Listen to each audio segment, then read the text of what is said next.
Legal limbo. Her husband murdered, her son taken away, a mother seeking asylum tells a judge, I have lost everything. By Komi Kriel. Excuse me. El Paso. The boy was crying as federal agents ordered him into the government vehicle. Tell your mother goodbye, they said. It was late October, and Blanca Vasquez and her 12-year-old son, Luis, had only been in the United States for a few hours. They had crossed the Rio Grande near El Paso, giving themselves up to a border patrol agent asked to ask for asylum. A gang in El Salvador had murdered her husband, a military sergeant, and she said they were now after Luis. International treaties protecting those seeking asylum from being summarily turned away. Vasquez figured she and Luis would be detained or even released. While she fought for asylum, a 20-year-old federal settlement that bars the extended detention of migrant children would ensure they stayed together. But that was then. This summer, the practice changed. Under orders from President Donald Trump's administration, the federal government would begin broadly prosecuting parents who enter illegally, forcing the removal of their children. That enables the administration to detain parents until they are deported or win asylum. Rather than freeing them with their children to wait for their cases in the backlog civil immigration courts, a practice known as catch and release that Trump has vowed to end. The possibility of being criminally prosecuted and separated from their children, the government argued, would deter Vasquez and other migrants from making the dangerous journey north. But for Vasquez, it was too late to turn back. She was in federal prison, and her son Luis was where? No one would say. In February 2012, Vasquez and her family were living quietly in a 3-bedroom house in a middle-class municipality called Apopa, on the outskirts of San Salvador. She and her husband, Juan Landaverde, had remodeled the house themselves to make room for Luis, who was born 8 years after they married and their first son. William was born. Landaverde had joined the military as a teenager, choosing the armed forces over the guerrillas. At the height of one of the hemisphere's most brutal civil wars, he rose steadily up the ranks, and at 48, just 1 year before retirement, oversaw a prison. According to U.S. government documents, he controlled what went in and out and what gang members could attain. It was a powerful post that had spurred threats against him. But he always shrugged them off. Don't worry, my girl, he'd tell his wife, nothing's going to happen. On the morning of February 20th, homework Landaverde had just dropped off Luis and was on the way when he was suddenly ambushed by at least 2 teenagers who fired dozens of shots. According to newspaper accounts, a medical examiner's report noted about 19 bullet holes in Landaverde's body. Luis, then 8, ran out, seeing one of the shooters carrying a gun. Blood seeping down his shirt, it was William's classmate. He said a boy who had often knocked on the door to sell snacks. William said he and the boy had drifted apart after the youth joined the Barrio 18 gang that controlled their neighborhood. Landaverde's killing roiled the military. It was the 3rd and highest-ranking murder of an army official that month, according to newspaper accounts, coming as the government was under pressure to reduce the soaring homicide rate. Reports had circulated that it was even open to deals with gang leaders if they could curb the murders. Some viewed the attacks as a warning to the government that it had no choice but to negotiate with the gangs, who, with some 50,000 members and weapons including assault rifles and grenades, a veritable armed forces themselves. The army interviewed William, who was then 17 and part of a folk dancing troupe for his municipality. He said he couldn't report his classmate.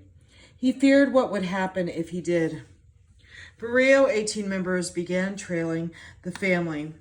From the moment I left the door to the moment I came back, Vasquez said, the military was under pressure to crack down on Landavarde's killers. They arrested one teenager and killed another.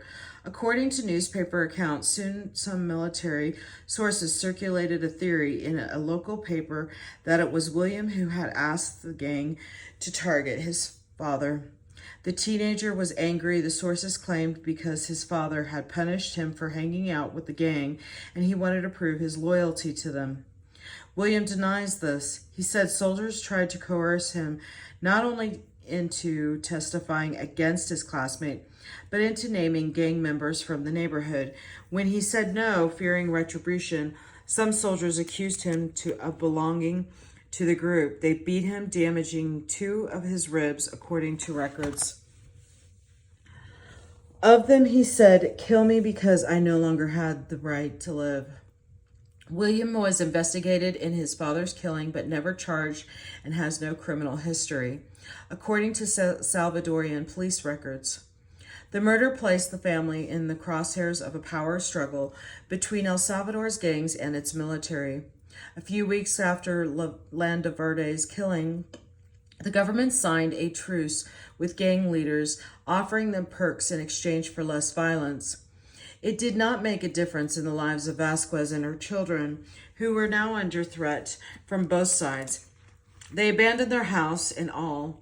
William said they moved about 15 times in 4 years to 5 cities across the country, often not living anywhere for more than a few months. If they moved to a neighborhood controlled by Maria Salvatrucha, they were seen as informers for the Barrio 18, and areas overseen by Barrio 18 were targeted for knowing about the gang's ties to Landavarde's slaying. William said he was assaulted more than a dozen times, and once the gang even killed a teenage neighbor. He said they mistook him. By January, our lives as we knew it had ended, William said. By January 2016, William had decided to join the military, in part to honor his father's memory, but also in the hopes it would offer him protection.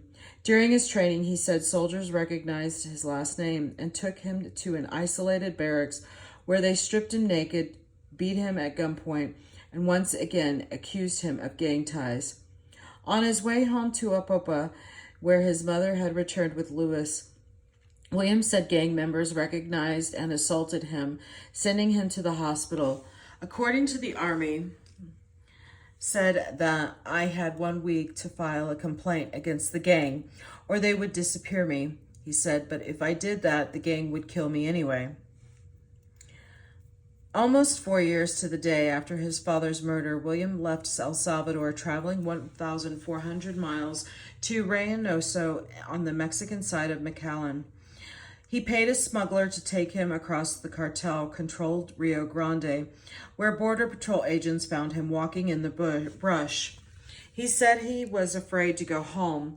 They transferred him to an immigrant detention center in New York, and in a 2-hour-long interview with an asylum officer, the 21-year-old explained why he needed refugee protection.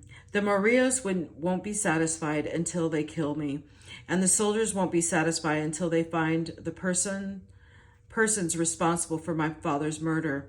Williams said, according to the government interview transcripts, no matter where I go, there are soldiers and Marias. The police are connected to the Marias, and I can't ask the government for help because these groups have popped up, the exterminators and the death squadron. By then, the government had ended the gang truce, granting police and the military broad authority to use deadly force against them. Killings skyrocketed. The asylum officer found William had a credible fear of suffering torture in El Salvador. First step to receiving asylum. The government released him on a $10,000 bond, requiring him to wear a GPS-equipped ankle bracelet. In the summer of 2016, he arrived in New Orleans, where he has an uncle, and found a job in construction. He trained to be a plumber, and though he was lonely, he was relieved and safe. In El Salvador, his mother and brother were anything but.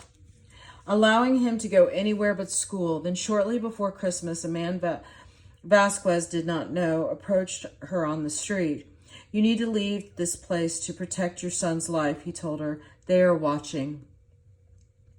In late November, Vasquez sat nervously next to 4 other Central American parents in El Paso's downtown federal courthouse, wearing a blue jumpsuit and shackled at her waist, wrists, and ankles. It had been 5 weeks since she was detained at the border. She still was not able to speak to Lewis. Fowler's snare. Okay. Sorry, this printed off weird. That scripture had carried her through the years since her husband's murder.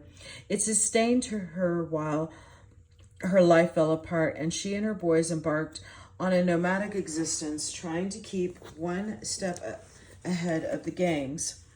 And it had given her strength as she made the harrowing trek north. Now she wasn't so sure. She saw Lewis in her dreams. He wore a gray shirt and moved his mouth, but she couldn't hear him. Tears streamed down his cheeks. Her prayer changed in prison. "Why don't you take my sons and me so that everything can end?" she now implored. "Let us die together so that we don't suffer anymore." In court, more than a dozen Border Patrol agents and an expert witness had arrived from across the country at taxpayer expense to testify for the government. Sergio Garcia, an assistant federal public defender for the Western District of Texas, argued that the government's practice of separating families by prosecuting parents violates the U.S. Constitution in removing their children and withholding information about them. The government forced parents to plead guilty so that they could quickly reunite. The government contended that the parents could take their cases to trial or post bond as in any other criminal proceeding.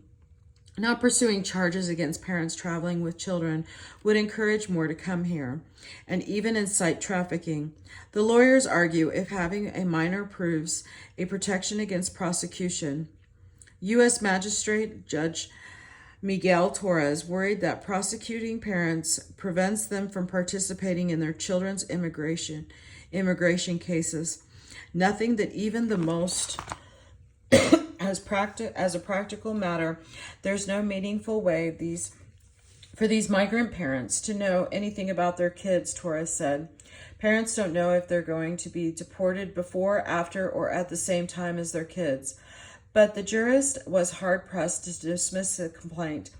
The parents had crossed the border illegally, the crime for which they stood accused. A higher court would have to decide if their due process rights had been violated.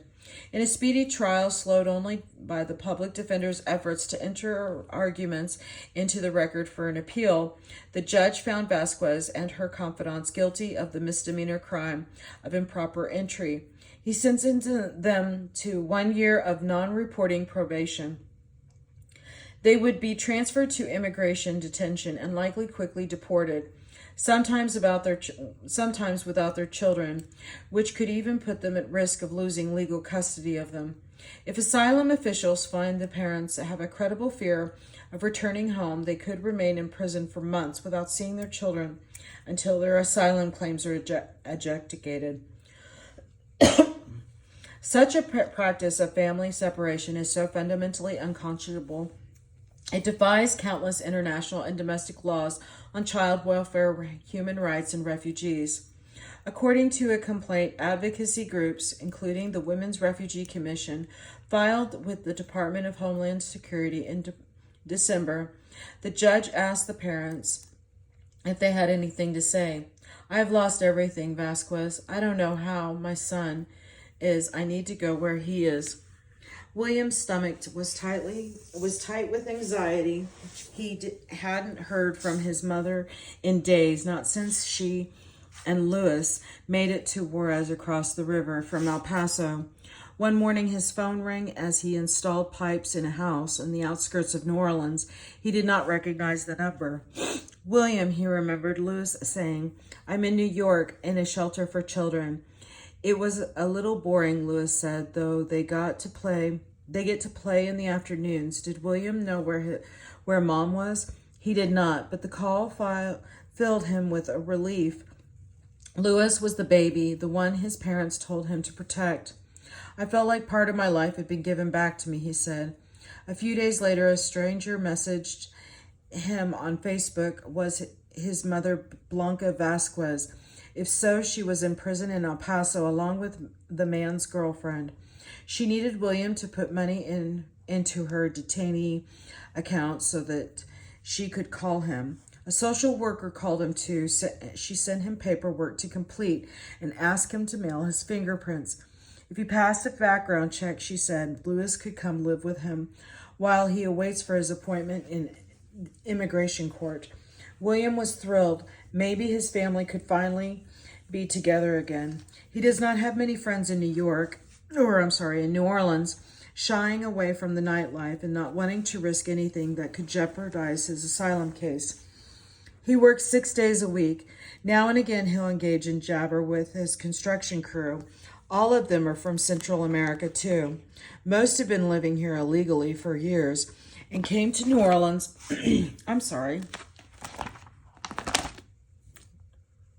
New American dreams they are rebuilding for others. William wants his uncle, an American citizen, to adopt Louis. He hopes his asylum is approved so that he can apply for a green card and join the military. But in the United States, he sees no future in El Salvador. It's a chain of violence that will never end. He said, I've tried to forget because to remember is to suffer. The purple sky had faded black when his mother called from prison. William told her that the social worker said Louis would be arriving soon. Don't worry, Mom, he said. This problem, we're going to solve it somehow. Then he began boarding shut the vacant house. Vagrants sometimes try to sneak in at night to escape the cold. It's human nature, William shrugged, to try to survive. Postscript. Shortly before Christmas, an asylum officer determined that Vasquez did not have a credible fear of returning to El Salvador. It was a painful blow, William said, and also confusing. His mother's argument for asylum is the same as his own. An immigration judge will now review the decision. William is searching for an attorney to help his mother in the proceeding. The vast majority of such rulings are not overturned. Her previous deportation would allow federal agents to remove her immediately after serving that sentence. William and Louis will remain in New Orleans while they await the outcome of their immigration cases, though their first hearings are not until 2020. Perhaps Louis's uncle will adopt him, or he could qualify for a type of protection for child migrants who have been abandoned. Maybe William will receive asylum. It is unlikely that they will see their mother again for years. This is the end of this article. Thank you.